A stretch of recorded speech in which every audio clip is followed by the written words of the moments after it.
Hi, this is Lee from the Law School Toolbox. Welcome back. Today we are so excited to have a returning guest, Lindsay Scola, to talk about sleep and productivity and why these things are all connected, and why we should all go take a nap after this podcast.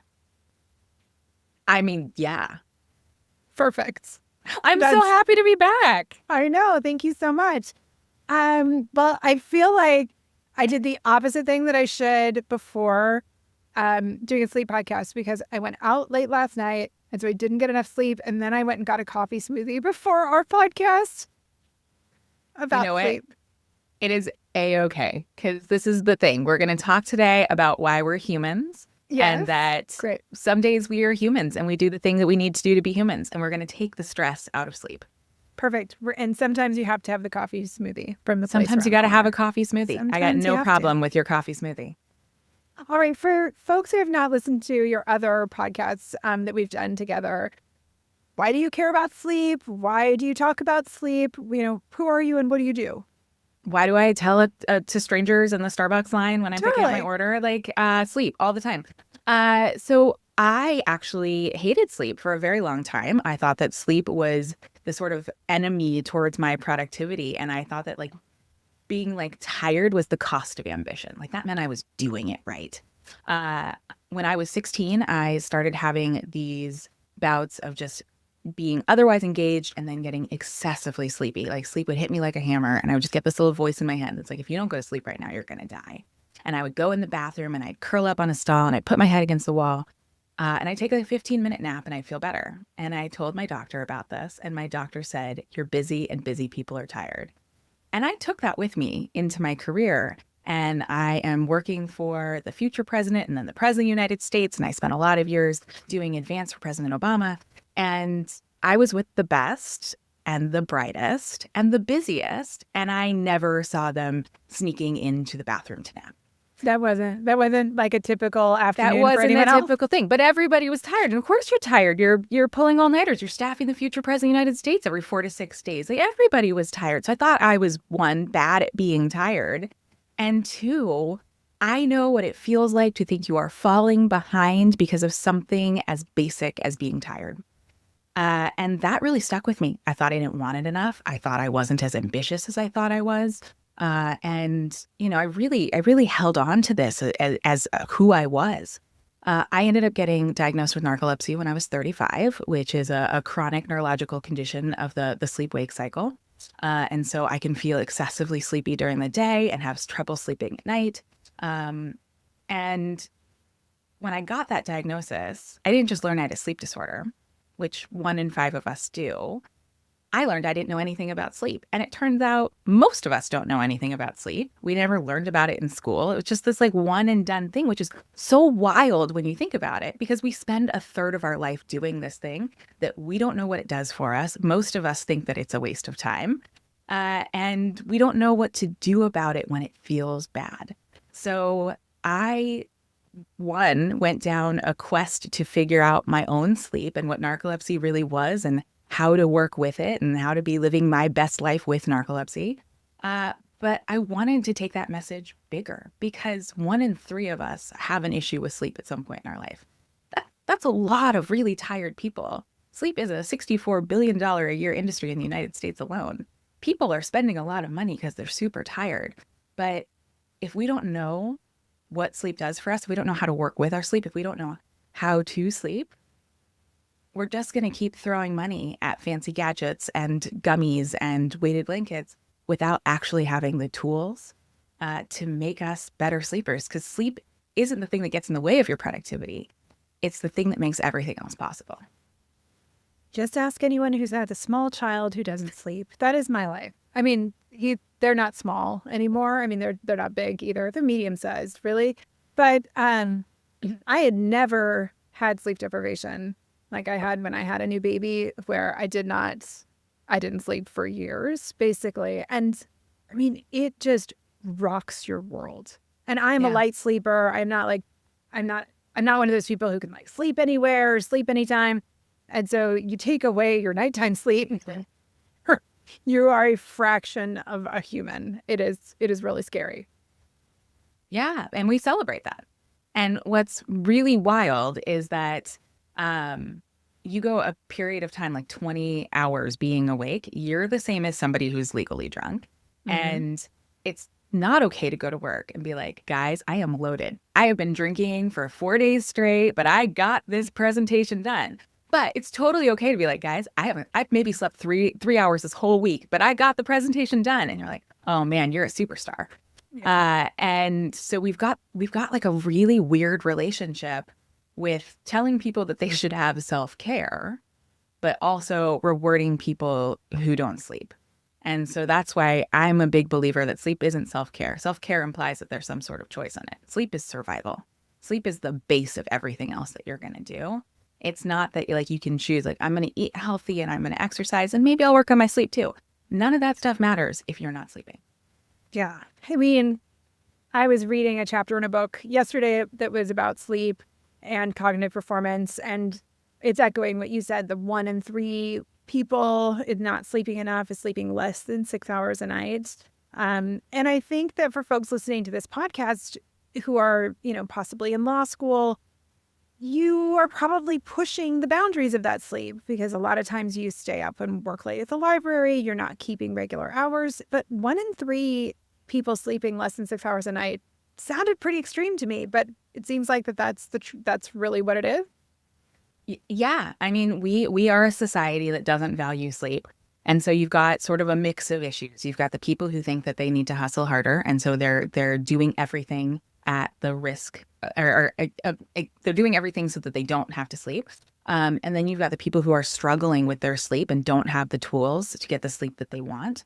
And then you've got 1 in 5 people with a sleep disorder that are only diagnosed at 18%. And so we're talking restless leg syndrome and sleep apnea and narcolepsy and idiopathic hypersomnia.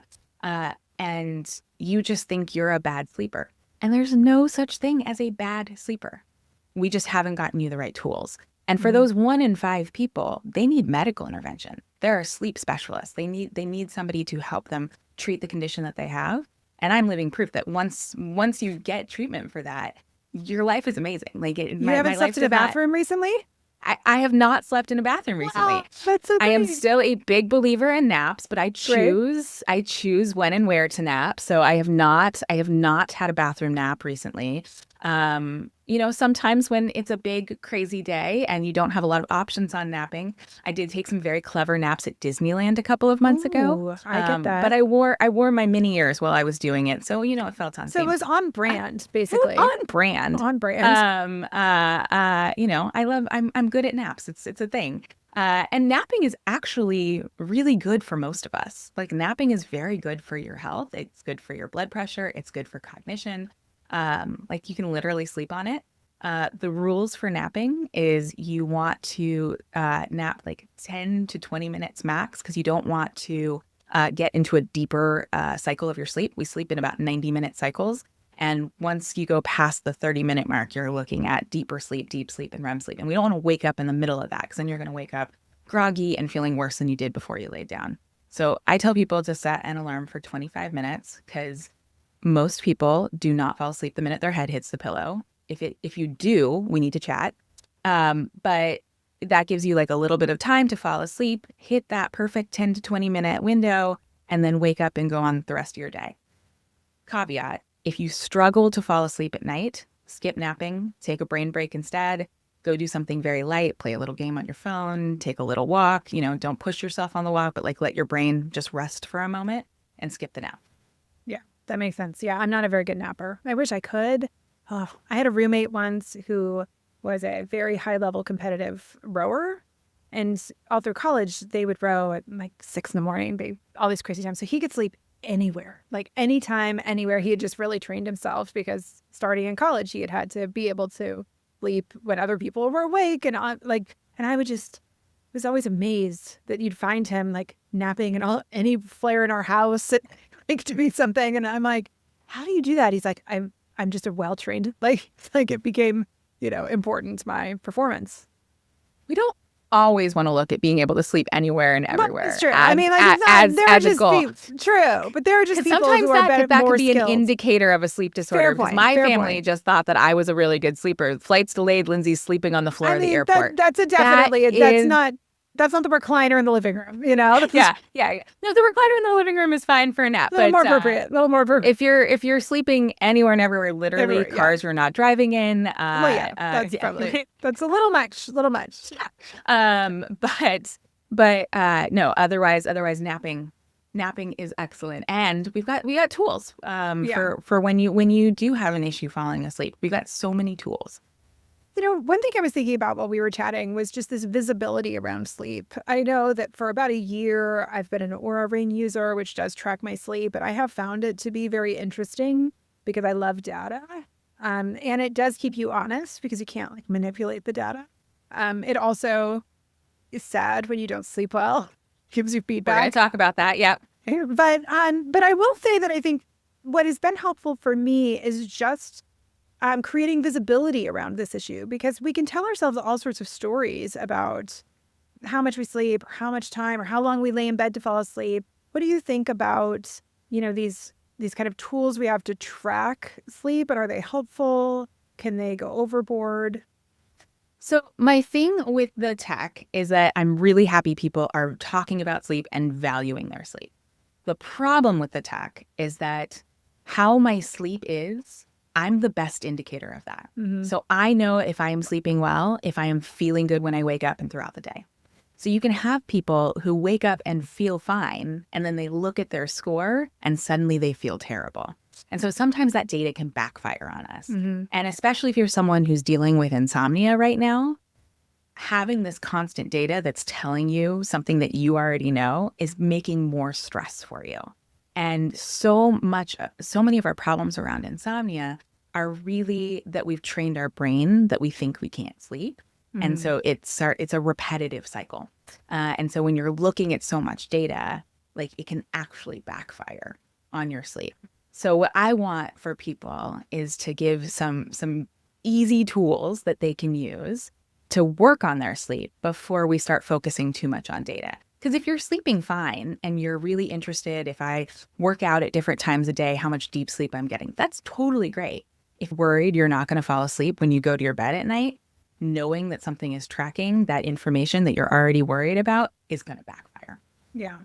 I do think it's an interesting way to keep people honest about other habits, like you were mentioning about, you know, if you work out late and your sleep is a little iffy, you know, if you are drinking, even if you drink a little versus a lot, you know, I think that's interesting if you've never had visibility into that, because that changes how we can sleep. You know, eating a heavy meal too late. You know, I think if you're not in that catalog of folks where it's like stress inducing, it can help you find some of these patterns, whereas you may not even know that eating, you know, late affects your sleep. Because oftentimes as a student, you do eat at weird hours, and maybe that 10 o'clock pizza isn't setting you up for success. And yeah, so, absolutely. you know, like everything, it's a balance, right? We're all type A. We can all take it to a really compulsive place. Totally. This is why, you know, in my work and with my new course, which I know we're going to talk about, I like to talk about this instead of sleep hygiene as a sleep blueprint, where we are recognizing the things that we need for our human brain that are going to help us. Because my issue with the term sleep hygiene, especially as someone that took 19 years to get a sleep disorder diagnosis, is that it feels like a list of things we have to do or we're doomed to be a crappy sleeper for the rest of our life. And instead, I want people to think of what their brain is going to need and give their brain that thing. So it's not like, oh my God, I didn't check off the thing on the list. I don't have to do any of the rest of them because I've already messed it up for the night. But we're really creating habits and patterns for ourselves because our brains are constantly scanning for clues that we're supposed to be awake, clues that we're going to sleep. So the clue that I'm working, the clue that it's time to wind down. So you know that moment when you're like not thinking about dinner and then you like smell something wafting from the kitchen and suddenly you're starving? Like that's the power of cues. And that's what we want to do when we're winding down for the evening. So it's not like there's an exact time that I need to shut off the TV and an exact time that I need to change the type of light that I'm getting. It's really more like at a certain time, I sort of change my clothes. So my body knows we're definitely not going out. I change locations. I go to a different room in the house. I switch from overhead lights to a lamp. So just like little cues like that, I really like scent. LA is really dry this year, so we've been using a humidifier. So we put scent in the humidifier at night, and like that gives my brain like a cue that it's like we're starting to wrap up. I am a late night person. I am most creative at night. I work best at night. But I set a timer on my phone to wash my face and brush my teeth, and that's an indicator to my brain. We're not going to bed right now, but the process is going to start soon. Yeah, I think that's a great point. And we mentioned we were going to connect this to productivity. Like, a lot happens when you're sleeping. So, like, one of the reasons why you need time to sleep is that our brains are designed to do stuff, because you may be sleeping, but your brain is not working. And so it is consolidating memories. It is actually solving problems and struggling with things you were struggling through for the day. Like, there's all sorts of stuff that's happening like in your brain when you sleep. And so if you cheat it out of this opportunity to do these processes, you are just not going to be able to be as productive or move forward in the tasks that you were working on the day before. Absolutely. So our brain is doing different things throughout our cycle of sleep. So we sleep in these 90-minute cycles. We're getting between 4 and 6 of them a night, depending on how long we're sleeping. And each part of that cycle does something different. So you're improving your immune system. Your muscles are recovering. Your brain is actually consolidating memories and connecting dots together. That one, I wish I could like go back to college and tell myself, please stop doing all night cramming sessions, because you might remember things for the test, but they are gone the next day. And there is so much from college that I wish I remembered, but I'm never going to remember it because I would was doing a million things, and I would think that I could learn everything from an entire semester the night before. And I did okay that way, but it doesn't stay in your long-term memory at all. Like, the term sleep audit, like, really should be something that you take with you, because you're way more likely to remember something if you actually get the right amount of sleep. And then our brains are also clearing out the garbage. So we collect chemicals throughout the day, and our brain needs time to wash those out. And if we don't, we see a connection between certain diseases later on that have to do with cognition because of that. So it's really a lot is happening for our brain and our body at that time that we need to make sure that it gets the time to do. Yeah. And there have been interesting studies. You and I were emailing with us in prep for this podcast about this one study that came out of Stanford where they had basketball players sleep extra time. They were saying, I think it wasn't at 10 hours a night. And then they were measuring their physical improvement. And the book I was reading talked about like that their shot accuracy went up 9%, which I always love numbers like that. Because if it's an increase of 9%. It was like a 9% bump in free throws, right? It was three free throws and 3-point shots. 3-point shots. Yeah. And the reaction time went up, throws. sprint time went up too. Yeah. Yeah. And so, I can't even remember the last time I slept 10 hours, but you don't need to sleep 10 hours. Right. You don't need to sleep 10 hours, which I think is an interesting point. But I did find this idea interesting that even people who are taking care of their bodies, probably at peak performance, sleep even increase their peak performance. And I think that's an interesting idea.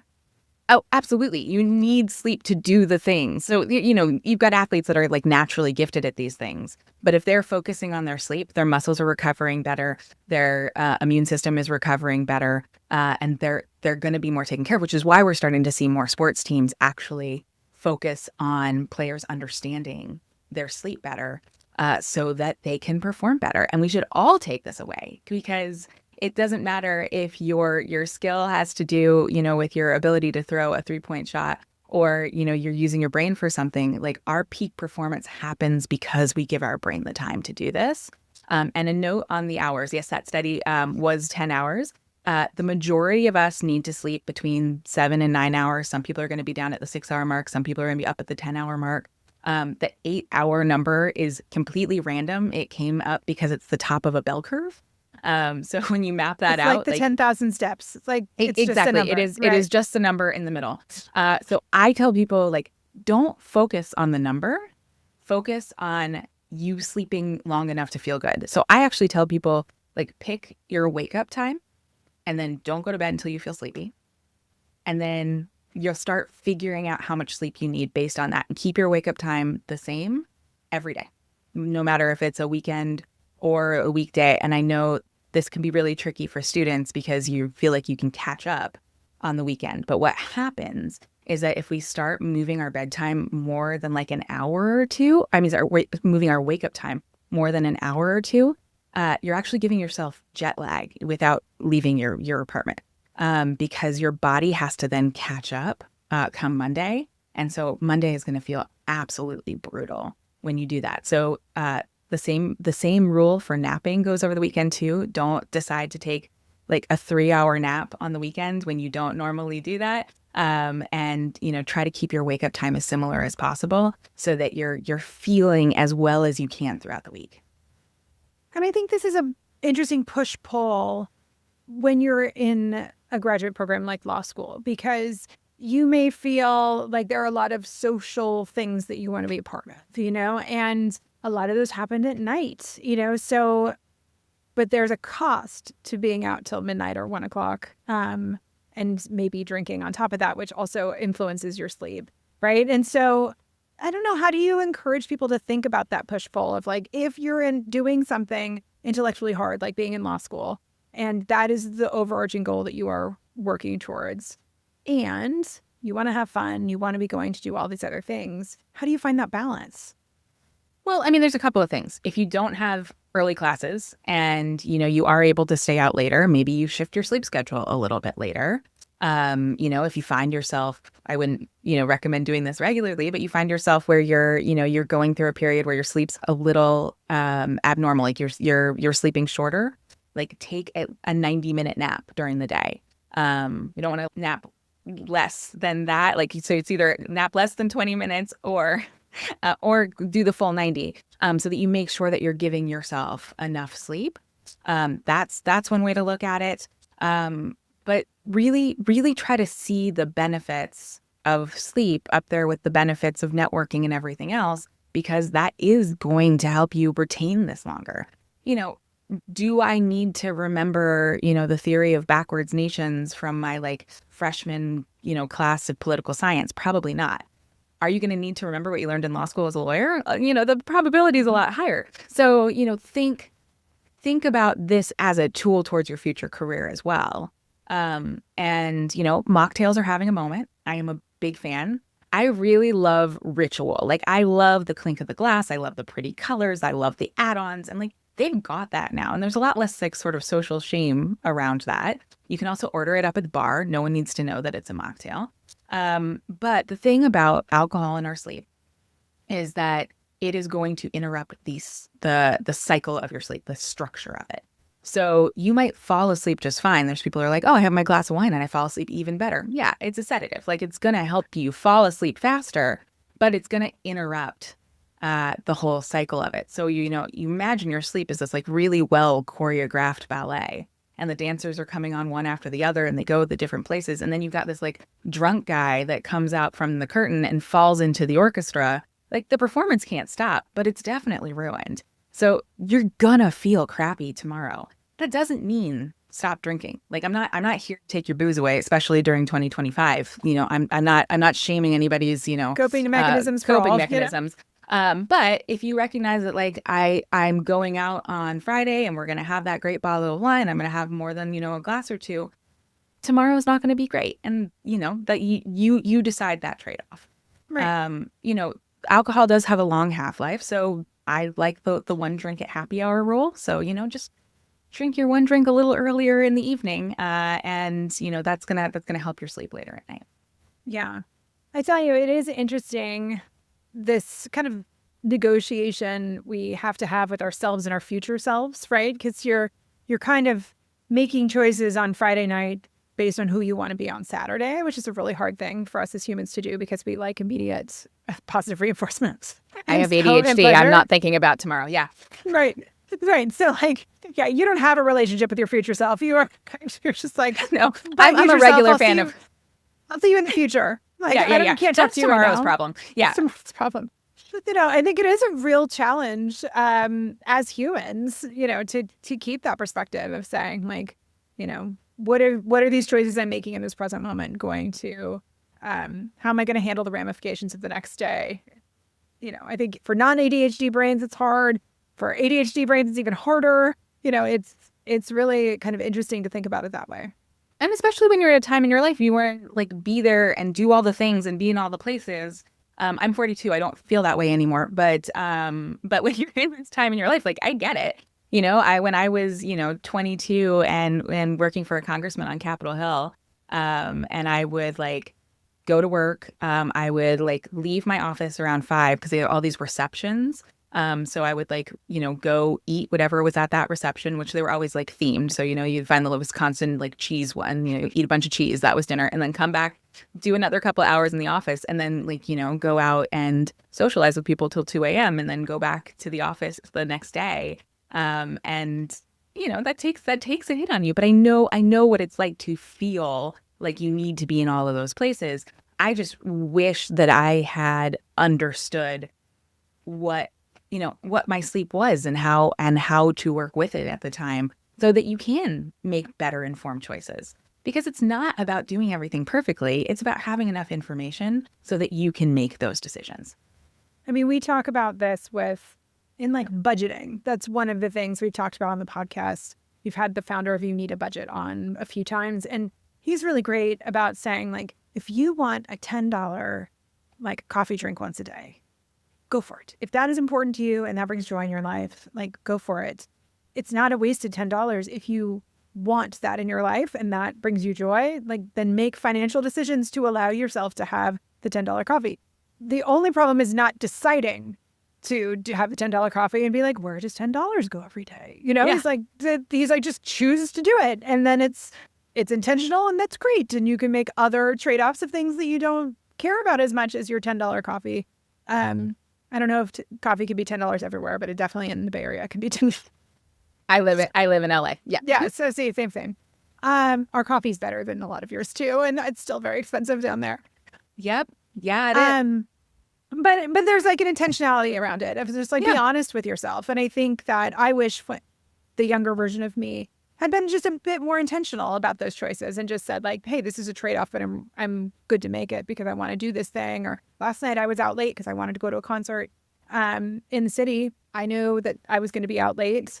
Then they had taken the Golden Gate Bridge down to 1 lane, which was an exciting add-on at 11 o'clock at night. But, I was sitting in the car and I wasn't mad because I was like, well, I'm going to get home late. But I made this trade-off. And I think there is a kind of a gift you can give to yourself from that perspective of just saying, like, I'm going to be realistic about the consequences of some of these choices. But hey, like, it's still my life and I get to make those choices. Yes. And so many issues around sleep have to do with having stress around sleep. And so if we can take some of the stress away from it, there are things that will get easier. Something that I deal with people all the time is waking up in the middle of the night. And they're like, how do I stop waking up in the middle of the night? And the thing is, we are biologically programmed to wake up in the middle of the night. When you like think back to us living in caves, we had to know the lions were coming in, so we have this thing that's built in for us. The lions now are deadlines and tests and, family drama and stress and everything else. And so, the wake ups are going to happen. That's not the problem. The problem is the spiral. And so if we can take the stress away that the wake up's going to happen, then we can start having a toolbox of what we do to go back to sleep. And so there are like super easy things that you can do. I'm a big fan of cognitive shuffling. So I have a very busy brain. When I wake up with monkey mind, I need something that is going to be active enough to get me out of the monkey mind, but not so like entertaining or big thinking that it's going to keep me awake. So you pick a letter and then you start with a word. So A is for apple, B is for bear, C is for cat. If that doesn't work, I usually will just get out of bed to do something else. I go clean the kitchen. I really, really, really, really, really hate cleaning. So my brain is like, please, can we do anything else? I promise I'm sleepy. I'll go back to bed. But you go do your other thing. As soon as you're sleepy, you come back to bed, and that's okay. And I'm sure for a lot of people in law school, you're waking up either thinking about things that you haven't done, an idea that you just put together for something that you need to write down. Do a brain dump. Don't think about it as a memoir. You're not editing. Like, this is really mental windshield wipers, where you are just taking a moment to get it all out of your head, giving your brain that moment to dump so it can go back to sleep. Because when we wake up in the middle of the night, our brains are like snow globes. You can't force the snow to fall down. You just need to give it a safe place to land. Yeah. So that could be keeping a notebook by your bed. I'm sure even some people do voice recordings, although it's not great to like open your phone. But like there are lots of things you could do to like give the busy brain somewhere else to live. Yeah, no, I mean, if you can keep yourself from doom scrolling, I actually use ChatGPT when I have this, because it will keep the message for me. I use the voice notes on the ChatGPT app, and then in the morning, I'm like, what was that $1 million idea that I had? It's never $1 million idea No. in the middle of the night, but it always feels like it, and Well, my it brain looks is that way happy in a that I dark recorded. room. Yeah, it looks that way in a dark 100%. room. But then, I go through it in the morning and I have it. And sometimes, it's helpful stuff like, oh God, I didn't send that one email. And instead of laying there being like, I didn't send that email, this client is going to fire me. I'm never going to get a job again. And how am I going to feed my poodle? I've written it down so I can handle it in the morning. Yeah. Yeah. I mean, it's just such interesting stuff about how we have to kind of manage these brains that we are pushing to do so much tracking all the time and then shutting them down. I think it's ironic that my phone is dinging in here while we're doing this, because the next thing I wanted to talk about was distraction. And and Allison and I have been on a social media break for a while now, partly because we were feeling heavily distracted. And we have found that it has changed our sleep, making it easier to go to bed because we were both had terrible habits around doom scrolling late in the day. And also, I find it powerful when it is not the first thing you do in the morning, that it was kind of becoming these bookends. So with all of our devices that, we hear a lot about blue light and things like that, but what do we need to do to set boundaries around these devices so they can still help us in these moments where they might be able to help us, but we're not layering on these activities throughout the day that are just making it so much harder to wind down at night? Yeah. So the thing about the phones at night is that it is not necessarily the phone. The studies that they've done, blue light affects your sleep like a little bit more than other spectrums of light, but it's actually way worse to be sitting under a bright lamp right before you go to bed than the blue light on your phone. And the phone has night mode. So the issue isn't necessarily the phone. The issue is the content. So if you are, watching true crime or answering stressful emails or doom scrolling Instagram, that is going to amp you up. And what we want to be doing before we go to sleep is winding down. So, I have put a pretty strong boundary with myself that I don't look at news after 8 o'clock. And that helps my brain settle on that piece. I do like playing a game on my phone before I go to bed. It's something like just connecting, like you pick out colored dots that match each other. And I find that like I don't have to use a lot of brain power, and like it's become the thing that my brain knows that like we're going to do this for a few minutes. I'm going to put my sound on. I always go to sleep with sound. And like that's the thing that my brain knows to like look for, that's our like winding down cue. So it's not the phone that's the problem, it's the content. So you really just want to start using these things with intention. And if you are somebody who the first thing you do is pick up the phone when you wake up, if you wake up in the middle of the night, you pick up the phone, like charge it in another room and use an old school alarm clock. Because the thing we always want to be thinking about, either with falling asleep or when we're waking up in the middle of the night, is we don't want to amp ourselves up. So if you are looking at the phone and being like, oh my God, it's 3:07, I need to wake up by, 6:45, I've got this many hours and this many minutes left, and you start doing that sleep math, that's amping your brain up. So we want to think about the ways that we are adding to that stressful process. And if the phone is just too enticing for you to get stuck in those things that stress you out, find something else. You read a book that you don't find overly stimulating. Work on a puzzle before you go to bed, something else. And then as soon as you feel sleepy, actually get in bed. We don't all have to do something that we do in bed to wind down. You can be out of your bed until you feel sleepy. You get in your bed and you go to sleep. Yeah. So there's a lot of like grown up things that we have to think about in handling our sleep, because I'm seeing themes here. It's like we have to be intentional. We have to like set our schedules. We have to think about what how to be responsible with our technologies. So if you're in law school right now and you are stressed out and you're not sleeping well, and maybe you don't have a full blown sleep disorder, you just have, troubled sleep. You're not sleeping enough. You're tired. What are like your top 5 things that folks need to start with? It's like, where do you start? I would say pick a consistent wake up time. I think Okay. that is something that's really good for everybody, because that starts your circadian rhythm. Like you wake up in the morning, get some natural light in your eyes, and that starts the process for the day, where your body has this clock and it produces different chemicals throughout the day that tell you when to go to sleep at night. So if you're doing that consistently, you're going to know and feel when your sort of natural sleepy place is at night. And so that's like one easy thing to anchor on. And then at night, when you're being cognizant about your sleep, give yourself one wind down thing. Nothing makes me cringe harder than when I see somebody's 10-step nighttime routine. Like, that causes so much anxiety in my body because, one, I am not a routine person. Like, I brush my teeth because intellectually I know they're going to fall out of my face if I don't do it. And like, that's going to be a career issue for me.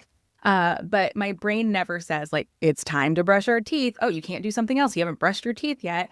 So, I'm like, I have Post-it notes on everything that remind me to do stuff. I've got a spreadsheet of like the skincare that I want to do, like in my, mirror. So I am not a routine person. So the idea of having all of these things that you have to do or you're not going to sleep well is stressful for me. So give yourself one thing that you do at night that like sets the tone that we're changing things for the evening. Even if that's just changing the lamp, you put on a candle while you're studying, like just something that sets the tone. And if you do those things, you're going to start to notice more, and you're going to start to feel when you feel sleepy, and you're going to start to notice your schedule a little bit more, but you're just being intentional with those things. And then you can layer on more things later. But those are like a nice place to start. And then I just want to make it very clear, that sleep disorders are a real thing. And in moments of stress like you're in right now, they're going to feel worse. And so if you are feeling excessively tired, no matter what you do, know that sleep specialists are a thing, and that you can get help for this. You are not bad at being tired. You are not lacking ambition, but this is a time where it can show up for you. Yeah. And it's a pressure cooker. Lots of things show up in law school. Absolutely. Yeah. And, if you notice that you're like taking notes that are like really good, and then there's moments of gibberish, and then, the notes come back, like those are warning signs that something else is going on.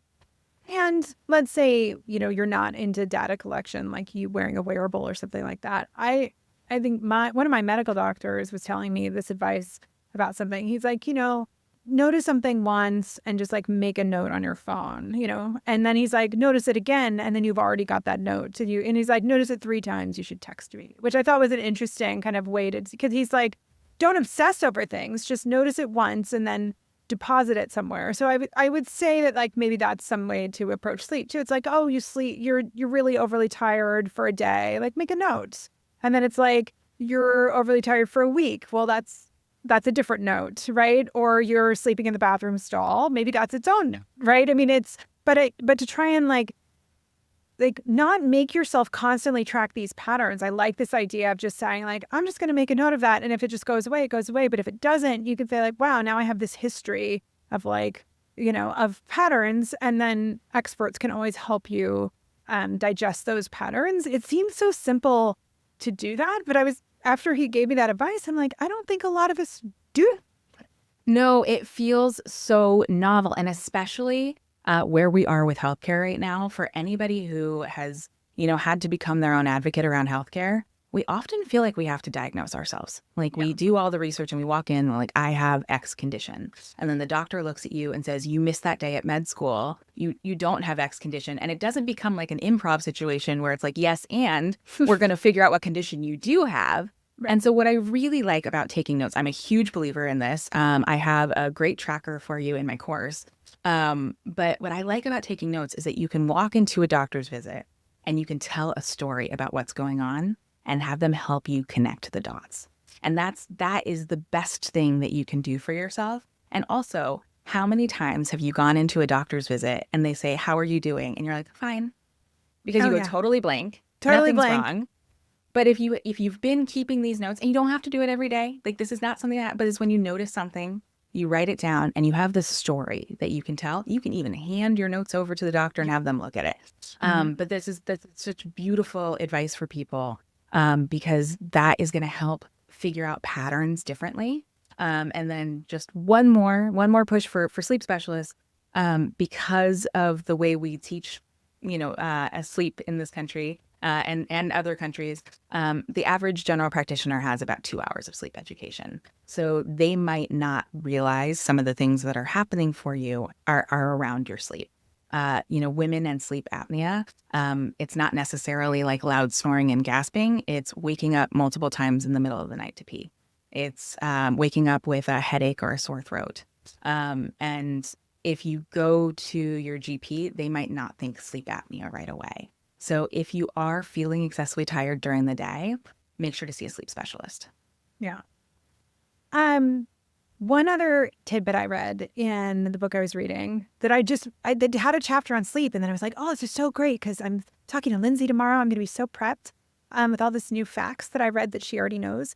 But they're very novel to me. So I wrote them down. Was like, why don't we hit the snooze button? Oh my gosh. I used to be a big snoozer. I don't actually sleep with an alarm anymore because I get up early because my kids have trained me to. And so now I wake up before them because they stole my ability to sleep in from me. But there was a time when I used to love the snooze button, but it sounds like that's a really terrible idea. Well, it doesn't actually help you, because you're not getting real sleep at that point. So and I used to be a big believer in the snooze button as well. And when you keep hitting it for like 5 more minutes, like you're just getting this sort of fractured light sleep. So your body's is thinking it's going into another sleep cycle and it's preparing for that. And then when it comes out of that, it's not getting it and you're completely starting over again. So it's actually going to make you feel groggier than if you just got up when the alarm went off. So if you are someone who finds yourself constantly hitting snooze, figure out what time you're actually getting out of bed and just set the alarm for that time. Because then that's the time you have to get up. If you're like making it to work. Yeah. No, I mean, and here's the thing. We are all sort of biologically programmed to wake up at different times. They're called sleep chronotypes. So some people naturally wake up before the sun. Some people naturally wake up with the sun. Some people naturally wake up after the sun. And some people are a little bit more inconsistent. And some people's children drive them into the ground and make them wake up early. Yes. So that has nothing to do with your biological programming. Lights of my life. I mean, they're the best. I love them so much. But if you are somebody who like sort of naturally wakes up with the sun, like, 7 o'clock, 7:30 is like your sweet spot, but you keep reading all of this stuff that's like, if you just wake up at 5 o'clock, you're going to be the most productive human in the world. Those early hours are never going to feel productive for you. Now, we all have things that we can't control. You have to wake up earlier for work than you're sort of planned for. You have children. So you can bake that in. But you need to understand that if you have a choice on it and you think that you're going to be super productive at 5 o'clock in the morning, and that is not a natural wake up time for you, those are wasted hours. Because we all are productive at different times based on that programming. So if you're someone who naturally wakes up at 5 o'clock, you get your best stuff done at that time. But if someone wants you to do a big creative planning strategy session at 4 o'clock, that's going to make you want to rip your own eyelashes out. Mm-hmm. I'm someone who naturally wakes up after the sun. So 8 a.m. meetings are sort of an act of violence for me.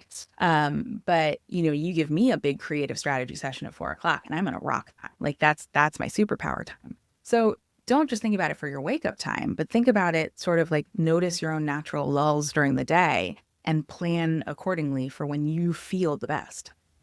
Yeah, and that goes to the productivity, right? I think that a lot of folks don't really sit down and think about those pockets where we are able to be very productive or pockets where we're more creative, and being able to, as much as you can, plan your day, which as a student, you have a decent bit of autonomy around where you can do those different types of work and do those at those times. Like I am not like 4:30 to 6:30 is not my most creative window of my day. So I'm trying to get better to push my administrative work. I'm fine doing administrative work. It's just not my like most creative part of the day. So why would I do heavy lifting? I just like, I'm not going to come up with new things. I'm not going to be as interesting on I also don't record podcasts at 4:30 because I'm not as charming as I am right now at 12:52, right? Yeah. This is my better part of the day, especially after the coffee smoothie that I just had. So, but I think there's an honesty about learning about yourself. Now, when you have a big grown-up job and you're working at a big law firm, it's not like you could say at 4:30, like, this really isn't my best time. So I'm just going to go peace out. They're not going to love that because you have to bill hours, but you still typically do have some autonomy. If you're writing, maybe you don't do your writing in the late afternoon if you can avoid it. You do big writing chunks earlier in the day, and maybe you still have to do administrative work. You still have to do administrative work, And so I do think that like as you have control, you can still bend it to who you are. But I think there is some self-exploration here is one of the themes that I've seen throughout this conversation we're having of like, if you feel like you want to be more productive, if you want to be the best version of yourself, there's a little self-exploration. There's maybe some tracking, some honesty, some evaluation, asking for some help. And all you're really trying to do is just like live your best wild and precious life like the rest of us. Which you can do if you're not kind of being held back by some of these habits that you may not even realize are influencing so much of your life. And maybe they're habits or you have underlying conditions that need to be diagnosed. Absolutely. And I think that's the primary thing is understanding how sleep works, what it's doing for you, and getting to make that conscious choice. Because for years, I thought I was doing the right thing by showing up to work earlier, staying later, and really going against my natural productivity on that. And if I had known some of these things earlier, it wouldn't have kept me from getting narcolepsy. But I might have gotten help sooner if I had understood, what healthy sleep looked like so I could get the right kind of answers. Well, we could talk all day, but you have to nap. We already talked about you were going to go take a nap, which is great. I'll virtually nap with you. I do enjoy my nap. which I'm really jealous, so it's fine. But, you have a new course, a sleep course, which I think is really interesting for students to consider if this all sounds very interesting to them. So before we wrap up, I just want to take a minute so you can talk a little bit about your sleep course and how you're helping people figure out how to be their best self. So can you share a little more about that and who's a great, kind of customer who might be interested in doing this course and what are they going to get out of it? So this course is for really anybody. So if you're, dealing with stress and having a hard time sleeping at night, if you're feeling like you're sleepier than you should be, or if you want to figure out how sleep can actually become your superpower as you're entering a career in law, this is going to help you. And there's something there for everyone. So what I do is I take people through understanding what your sleep is so that you can make decisions based on that, really looking at your own schedule so that you can build in what's going to be the most helpful for you. And I always say this is a guide, not a cage, so that you can make decisions consciously. And then I help you make your own sleep blueprint. So what are the choices that you're going to do to get ready for bed? Making a toolkit so that you know what to do when you wake up in the middle of the night, dealing with choices around alcohol, coffee, naps, understanding social jet lag, what happens when we change our schedule a lot. I walk you through what the symptoms of sleep disorders are so that you're aware for yourself or a loved one. If you do need to see a sleep specialist, I help you prepare for that type of appointment and what happens if you get diagnosed. And then I wrap it up with something called sleep leadership, is that you are going into a career where you're going to be modeling this behavior for the people around you, how you do it in a lower level, in a middle level, and at a leadership level, and how you model it at home, how you work with it with a spouse or a partner or your children. And I think that it's a really great overview so that you can make conscious choices about your own sleep without feeling like you've got all this extra homework. I have a special discount for this podcast, which we'll link for you. But if you use the phrase law school, you'll get 20% off. And I really, really hope to see you on the other side of the course. Awesome. Well, we will link to all of that in our show notes. Lindsay, thanks for spending time today with me. I always find it very interesting to talk about this stuff. And I'm just so appreciative that we can have these conversations, which I feel like we were not having 20 years ago when we were in the, early parts of our professional lives. So I encourage everyone to take advantage of these conversations and realize that you're doing hard things and you have to give your body the fuel that it needs to be able to do its awesome hard things.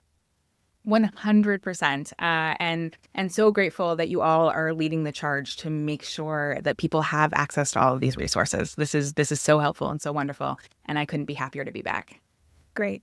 All right. Well, thank you so much for watching. Be sure to subscribe, leave us a like, leave us a comment, and we will see you in future videos. Thanks, Lindsay.